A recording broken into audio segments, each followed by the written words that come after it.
What's up, my energies? Welcome back. And as always, salute to you, your inner god or goddess, and your gangster. Today is January 4th. I am officially 1 week post-op from VSG surgery. I'm just here to give y'all a quick update on things. Right now, I'm parked outside of the mall. Ooh, sorry. These incisions still hurt. Now, they don't hurt as much as they did, obviously, initially a few days after surgery, but they have definitely tremendously improved, but they still hurt. Main one, of course, but yeah. I came out here because I want to just take a walk. I'm supposed to be moving around. I'm supposed to be getting some steps in every day to help, recover. And honestly, the last time I left the house on Sunday when I dropped my sister off at the airport. And then I left on Monday to go to the store to get some detergent and stuff to do some laundry. Today is Wednesday, and I said I was gonna get up early and go take a walk. It's been really hard for me to sleep at night.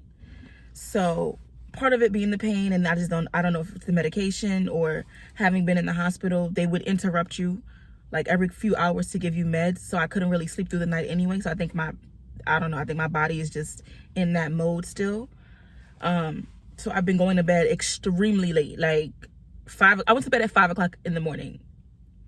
And so I woke up today. Now I have been going to bed late, but waking up early. But today was the exception. I woke up at 2 o'clock in the afternoon today, and I was like, oh. And Emery was going off because she was hungry. And I'm thinking she's messing with me because it's still early. Cats wake up dumb early to eat breakfast. So I'm like, girl, relax. It's probably like 10 o'clock. When I got up and looked at the time, it said 2:14. I said, oh, that's why you're so upset. My bad, child. So, needless to say, I did not get out here as early as I would have liked to be able to walk around somewhere publicly, maybe by the river or something like that, or just around my complex, really, is what I had planned on doing, just walking around my complex. But because it's late, I don't want to walk around. I live in a safe area, but I just don't want to walk around my complex when the sun is down. So I came to the mall because the mall is still open. It's still early. It's like 7 o'clock. It's not that late. I don't even think it's 7 o'clock. I think it's 6:30. It's not that late. It's just dark because of, So I'm like, let me come somewhere where there's light. I don't want to go in the mall because y'all know that gives me anxiety at this point in time in my life. I don't want to go in the mall. So I'm just going to walk around a little bit on the outside and get some steps in. Whew. And try to just stretch a little bit. I don't know. Like I can feel the incisions closing up. You know how something feels when it's healing and it's tightening up, and that skin kind of gets a little itchy. It's because it's a little itchy and little, but you can't scratch it. The best thing you can do is stretch your body a little bit and moisturize it, which is what I've been doing as well, to help with the scar appearance afterwards, and then just the fact that it's itchy, it's healing. So I'm not gonna scratch it because it already hurts. So no. So yeah, I'm out here looking like a slumdog millionaire. Just gonna take a quick walk or two. Maybe I'll do like 2 laps around here. I don't know. I brought a protein shake. I'm supposed to be getting 16 grams of protein a day, I believe. I have not been able to. I think I finished one of these day before yesterday, so maybe Tuesday. I think I finally finished one, but it's been very hard. Literally, my house is just liquids everywhere. Like literally, in my living room, it's liquids on the table. In my bedroom, it's liquids on my little makeshift nightstand. Just liquids. It's just liquids littering my house. Like little cups here, bottles here, whether it's a protein shake or some water or some protein water or just liquids everywhere. Okay, because I don't finish it. It's hard to finish it. And you don't want to be dehydrated after this process. It's very important to keep yourself lubricated, for lack of a better word. It's very important to make sure that you're drinking liquids, protein and water, and I'm like really thirsty. Like I really want to, I don't know if this is only my experience. I doubt it. But like, oof, wait a minute. Ah!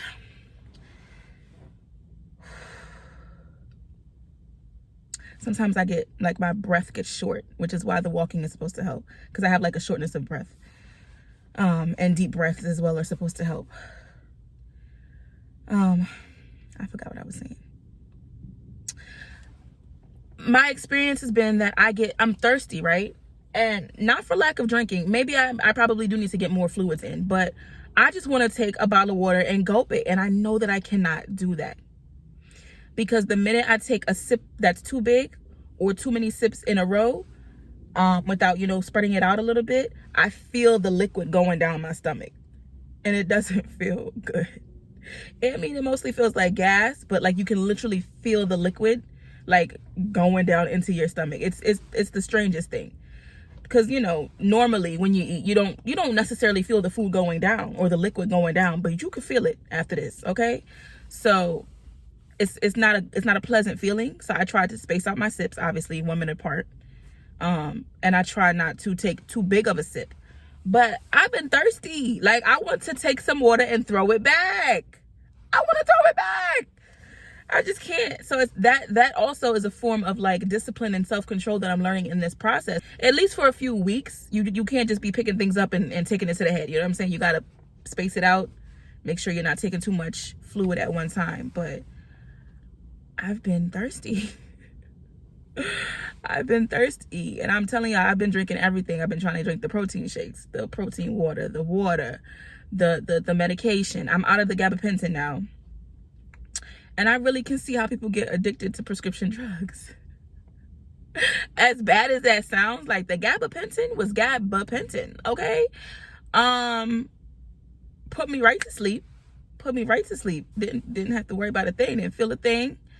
And I only had like a small bottle. I'll insert a picture or show you guys, but a small bottle of the gabapentin post-op to take. I have 2 bottles of the Motrin, or the not the Motrin, the ibuprofen that they were giving me, which is probably Motrin because that's what they were saying in the hospital. So whatever, the liquid ibuprofen that they were giving me, I had like a huge bottle and then a small one to finish off. But they did not give me much gabapentin, okay? And I'm like, damn. I don't get any refills. It just is what it is.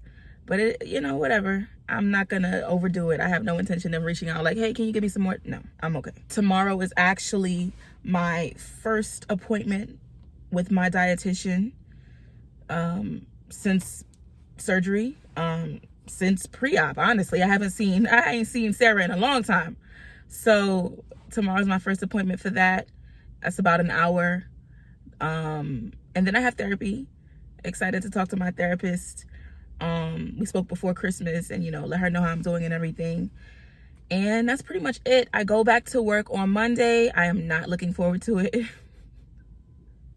I'm not gonna hold you, because for what like, I'm a full-time teacher, and that's a whole nother conversation. That's probably a whole nother video to get into with y'all, because life was lifing, which is why it was difficult for me to really keep up with, documenting my pre-op journey, because life was lifing. Things were happening. Things were moving and shaking so quickly that I didn't really have time to sit down and talk all the time about what I was doing in terms of VSG. I was kind of just letting it happen. But I am a full-time teacher now in New Orleans, and never want to be a teacher. Love children. Love working with children. For small periods of time and small increments, small doses, okay? After school, I started out as a teaching artist in New York, and it was after school programming. It was creative programming. I taught creative writing. I taught dance. I did a literary, what was that class? Something literacy. I think I did a literacy class. All after school programming, all for about 3 hours, 5 days a week with the kids. And that alone it can be exhausting, especially because I was at different schools. I had the school I was teaching dance at was in Queens. Then I had 2 schools in Brooklyn. So just the commute was crazy, but I really enjoyed it. It was fulfilling because it was artistry, right? I'm an actor, writer, author, all these things. That's where my mojo gets going when it comes to creative endeavors. And so now I'm a full-time teacher, and I'm teaching ELA, which is fine because I've always been an English lover.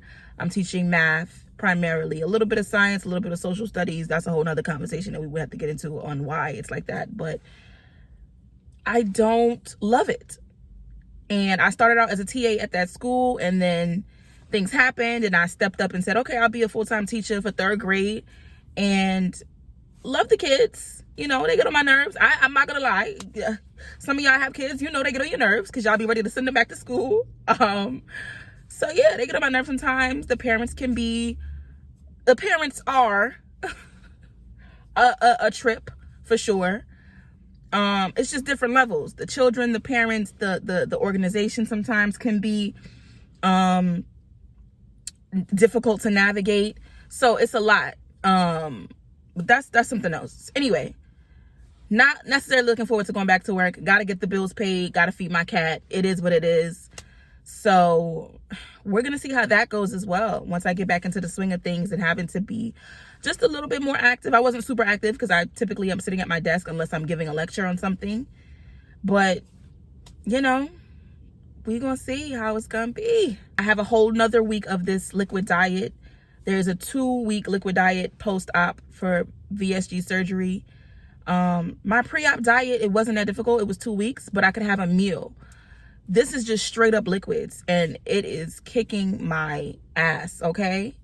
Because once you have VSG, it's not to say that you're not going to feel hungry or think that you're hungry. It's really a mental thing. Let me tell you, there's been countless nights this past week where I've just been looking at food like, oh my God. Or just sitting there like, yo, I could really go for a hero with some buffalo chicken, lettuce, tomato, salt and pepper, mayo, toast. Like, thinking about food I used to eat before I even moved here. Or I could go for some curry chicken, and just thinking about eating the curry chicken and the potatoes and the roti, and like, literally, it's really mental. It's a huge mental battle. So, you know, I'm only 1 week post-op. I'm still on a liquid diet. Imagine once you're off that diet, if you aren't able to control those urges, what can happen? Like, you can easily overeat. You probably get sick because your stomach is very small. But, you know, if you fall off the wagon early on in your journey, it could be very difficult to get back on it. Like, I've literally been on Instagram, and it's either one of two things. I've been like, oh my God, this looks so good. Or, I think I'll try to make that once I can eat. It's so weird. It's so strange. I actually ordered a VSG or bariatric surgery cookbook, so I'm excited to get that, and definitely use my my air fryer more often. But yeah, let me not, please don't think that I haven't been sitting here hungry. I told y'all on New Year's Eve I was hungry just based off the smells. So yes, I'm still hungry, though I'm sticking to my liquid diet. Very much would love some roti and curry chicken. Very much would love some lasagna. Very much would love some, I don't know. And the thing is, I don't even want snacks. I'm not even craving snacks. I want food. And I've never been like a meal girl. I've been like a snacker. I want food. You hear me? I want heavy sustenance.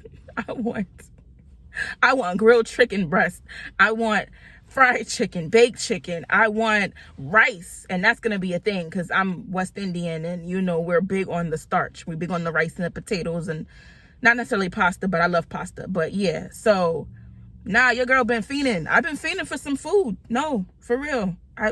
Why would I lie? So after your 2-week liquid diet post-op, you have a puree stage. So still not quite solid foods. It's more like you know, you can have soups, a little thicker soup. Right now I'm only drinking broth, but you can have like thicker soups. You can have tuna. You can have things like that. I don't even care about that. I don't care about that. I'm ready for a plate of food. Whether it's this small or, you know, it's going to be this small, but I don't care. I'm ready for a plate of food. I would like some heavy protein in my life, some veggies. Anyway, I'm going to check in with you guys tomorrow after my dietitian appointment, let you all know how that went. And once I go back to work and get back into the swing of things, let y'all know how that's going. Cheers. Catch y'all later.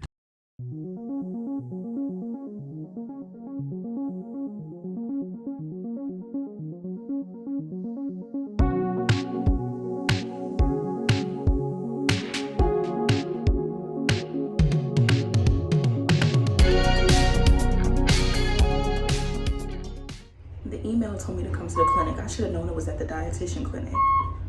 But I came all the way up here to the 8th floor and I gotta go back downstairs.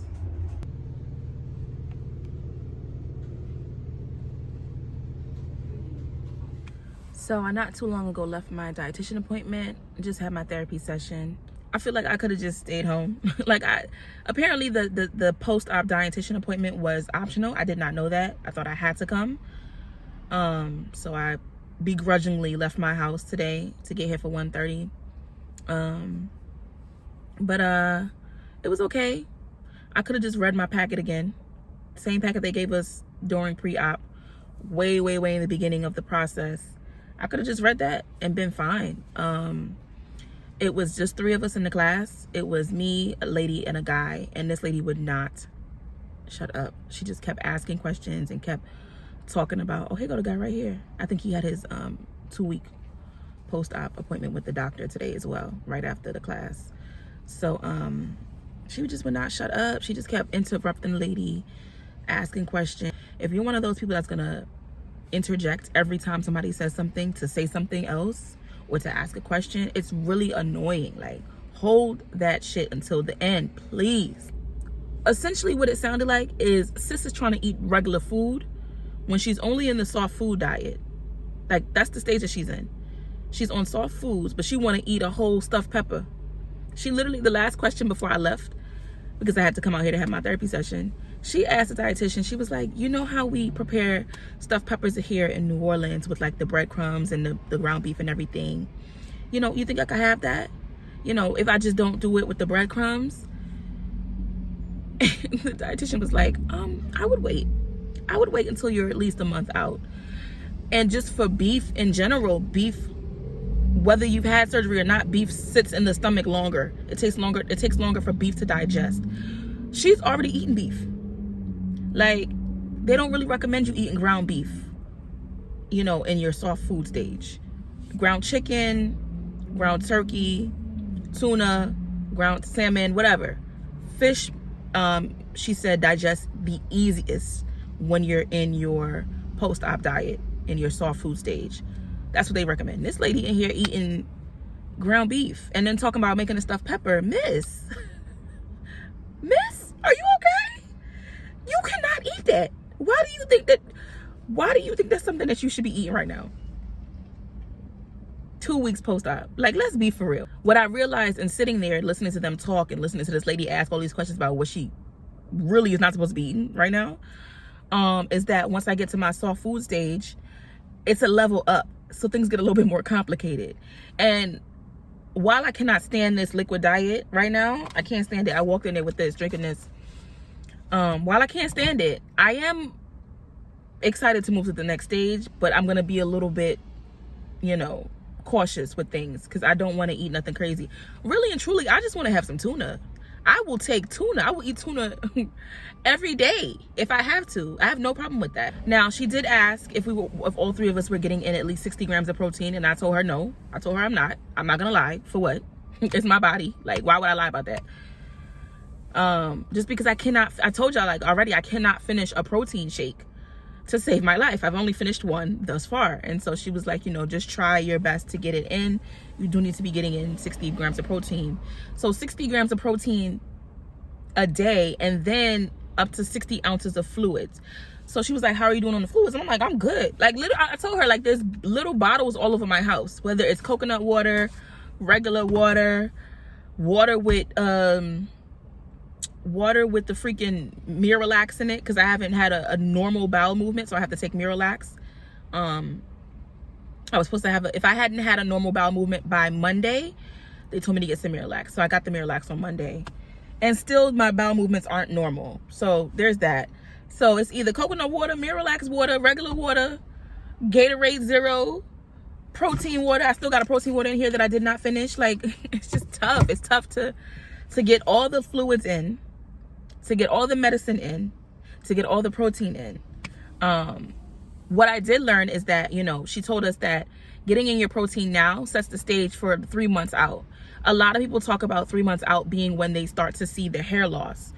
But in the reality, it's been happening. Like, if you're not taking your protein in now, and that really was like the, all right, Leslie, you got to do better. Getting in my 60 grams of protein now is going to help lessen the amount of hair loss that I have in 3 months. Because the hair loss is inevitable. It's going to happen. You're not getting enough protein and nutrients and vitamins that you would get if you had a full stomach. That's really just, that's the science to it. So you're going to have hair loss because your body's going to be pulling the protein from different places, and your hair, your nails, your skin, those places will be affected. So when she said that today, and I've been hearing it since I started this process, it really hit home for me. Like, yo, I don't want to be having big clumps of hair in my hand at 3 months. I already know the hair loss is going to happen, but I got to do what I got to do now to make sure that it's the least amount, the least noticeable, that, you know, it springs right back in once it's fallen out, or whatever the case may be. Another thing that she said, the dietitian said, and this was not my dietitian that I had been seeing, which I'm like, where my girl Sarah at? Like, where is Sarah? Because Sarah would have had this ship running. Oh, girl, she's cool, she's nice, but she was talking too much and entertaining that lady a little too much for me. Let's go. Let's please work down the list so we can get in and get out. The next 6 to 12 months are the most crucial months. Why? Because not only is your stomach healing, your stomach only takes about 6 weeks to heal, is what she told us, right?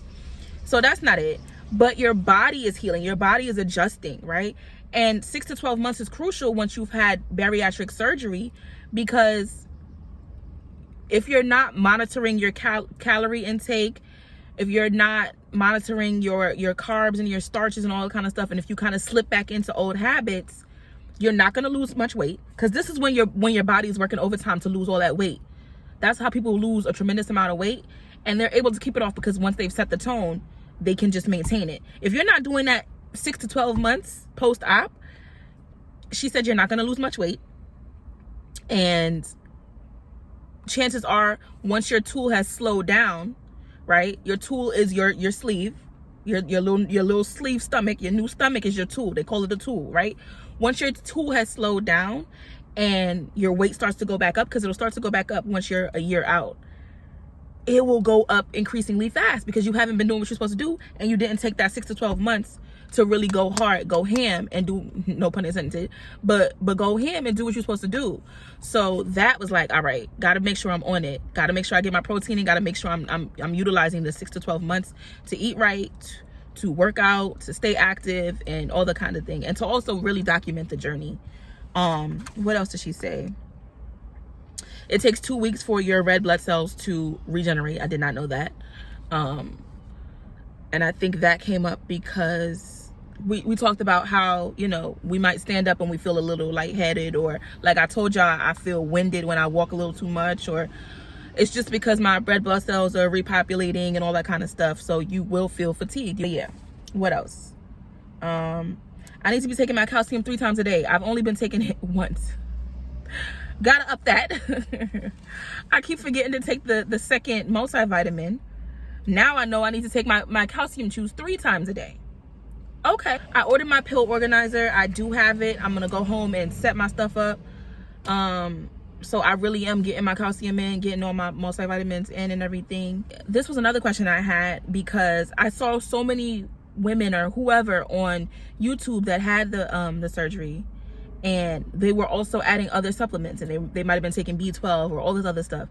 And in my packet, it just says multivitamin with iron and calcium citrate. And that's all I should need. She verified it today. That's all you should need. If you want to supplement things like vitamin D, because some people don't get enough vitamin D, you can add other supplements in. For right now, I'm just going to stick to what I know, which is what's in the pamphlet. I did buy the collagen just to help with skin elasticity and all that kind of stuff. And the collagen has protein in it as well.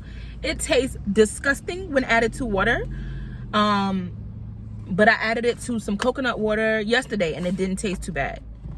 It completely altered the taste of the water to me. I don't know what y'all been drinking with that collagen powder, but I was so upset when I added it to my regular water, because I was thirsty. I've been thirsty. I'm not dehydrated, but I've been thirsty. I added it to regular water. It was disgusting. I said, now why would y'all tell me this is unflavored? It doesn't have A flavor, yes, but it has a flavor. So no, it has to be added into something that's like already flavored with a juice taste or something, because the regular water was a no for me. So I'll be putting that into coconut water from now on. The Miralax doesn't have a flavor. That I can say is truly unflavored, because I can add that to my regular water and drink it like nothing. One more week before I move into a soft food or puree staged diet, and then I'll be on that for 2 weeks. And then after that 2 weeks, which will be officially a month, I can move on to regular solid foods. Cannot wait. Here's the last thing I'm gonna say. So we were in there in the class, and the woman who kept talking was like, you know, I haven't been hungry since I had surgery. And the dietitian was like, I mean, and that's normal. Some people wake up from surgery and they are hungry. Some people wake up and they aren't. And I was like, yeah, I woke up hungry. I legitimately remember, now I was in and out of consciousness, right? But I remember waking up from surgery in the recovery room that I was in for like ever, thinking to myself, did they really take my stomach out? Because I'm hungry. When I tell y'all I was dead ass hungry when I woke up on that table, I was hungry. I wanted a pickle. Now, the way your stomach is set up, the top of the stomach is where like the hormones and like, I guess the taste receptors are, or whatever it is that makes you hungry is right at the top of your stomach. So when they cut it, they cut part of that. They cut a huge part of that out. But she said, you know, for some people it doesn't change. So they will still wake up hungry. And I was that person. Woke up from surgery hungry. Like, I want a pickle. I don't even crave pickles. So this is interesting to me how things are gonna go, how things are gonna progress if I'm gonna crave foods that I didn't really crave before. I'm not a pickle person, but I wanted a pickle when I was on that table, in and out of consciousness. Like, that was a thing for me. And I've been hungry ever since. And I said it, and I was like, you know what? But it's mostly head hunger. It's not like I'm about to go out and buy some McDonald's. It's like, damn, I could go for a cheeseburger. Oh well, next. Or I could go for some chicken. Oh well, next. Ooh, I could go for some curry. Oh well, next. I could go for a cookie. Next. Like, it's all head hunger. Nothing has, I have yet to be so hungry that I'm really gonna go risk it. I'm not gonna risk it because I don't want my stomach to explode. I don't have time for that. Now listen, I'm not a doctor. Your stomach's not gonna explode, but your stomach can expand. We know that, right? I'm not gonna risk it, but I literally have been like, I want this, I want that, I want this, I want that, and have made no effort to go get it because, number one, I'm not gonna risk it, and number two, I'm not really that hungry. I'm not even really hungry. I've never been a foodie. Like, I like to eat, but I've never been a foodie. But like, I've been scrolling through recipes and like watching videos of people cooking, and it's just been like oddly satisfying to me. It's so strange. I definitely was on the table like, yo, did he really take my stomach out? Because why am I hungry right now? What's going on here? Where are my organs? Did he really take it? Because I should not be craving no pickle after I just had surgery. I was so confused. I was like, I don't think this is right. But it's normal. That is all I got. That was a lot, but that's all I got for y'all. We making the thing do what it do. I'm gonna see y'all in the next video. As always, because I didn't say it in this video, salute to you, your inner god or goddess, and your gangster. Thanks for watching. I'll catch y'all later.